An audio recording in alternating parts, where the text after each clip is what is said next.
So I'd like you to welcome Julian tonight. Thank you.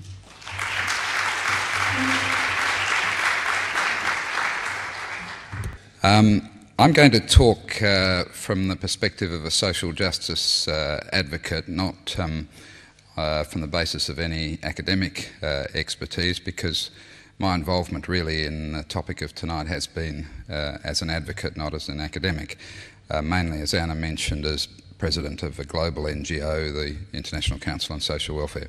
So I'm drawing more on practical involvement than any great theoretical grasp or analysis.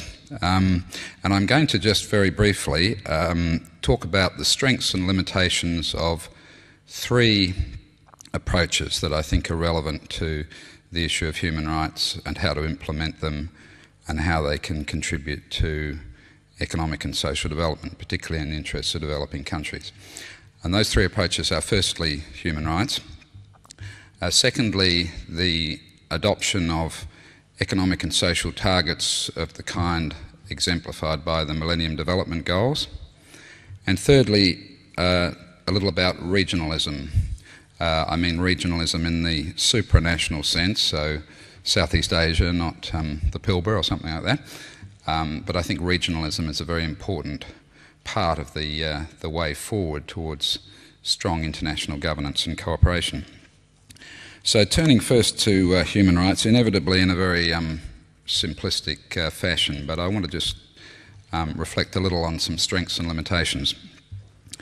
Firstly, strengths, fairly obvious really, that it's very important, I think, to have clear statements of values and morality to guide one and to help guide other people in the development of policy, and perhaps in particular in trying to remain true to one's lodestar, in a sense, to what one is really trying to do in the hurly-burly of pressures towards short-termism and compromises and those sorts of things. So I think it is important to have values and morality stated clearly, and to have aspirational goals that one keeps in mind as much as possible.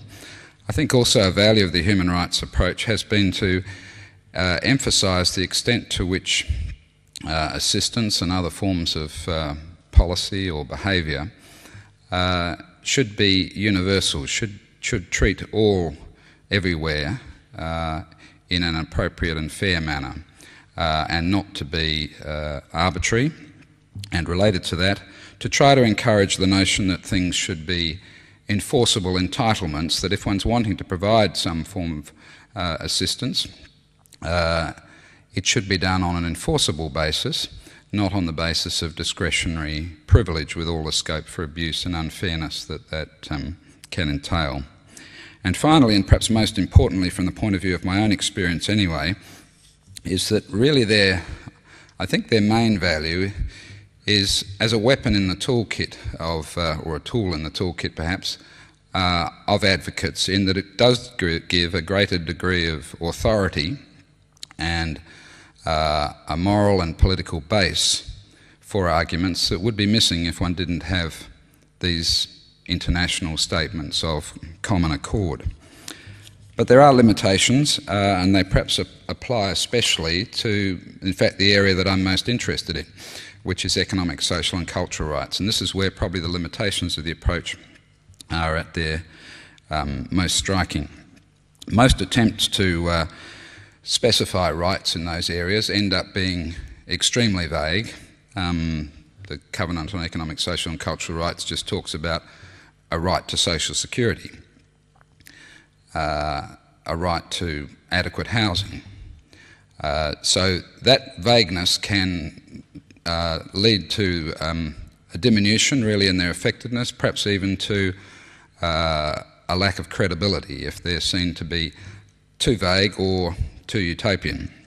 But on the other hand, if they seek to avoid that vagueness, they can become inappropriately specific, so that you have references in the same covenant to the need for social insurance. Well, that's not a concept that's used in most parts of the world. You can see often the rights agreements are very much the creatures of their time and the creatures of who was the dominant part of the world at the time when they were being drafted. They'll refer, interestingly enough, to the importance of free education, including free higher education, the progressive introduction of free higher education. They'll refer, and you can see these sorts of compromises through otherwise broad scope documents, to the importance of seniority as well as competence in one's promotion prospects. Again, the fact that you have one part of it referring to social security in very broad terms, other parts referring in great detail and reflecting very much the spirit of the particular times, can lead to some rather strange documents, and to them being seen in developing countries, as are many other international agreements, as intentionally or otherwise a form of protectionism, setting standards for developing countries which may be okay for developed countries but were not applied by developed countries when they were developing, and perhaps should not be applied to those countries that are now in that situation.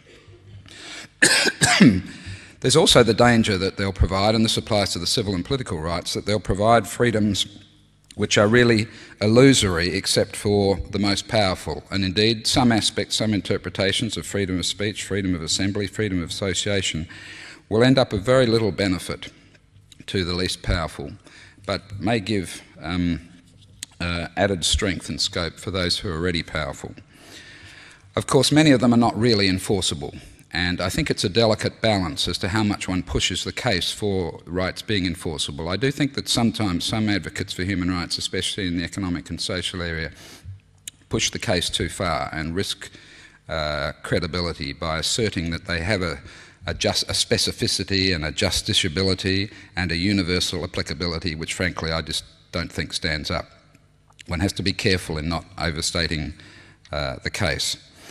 And finally, of course, they, in general, the human rights approaches we have so far have tended to focus on the obligations of states.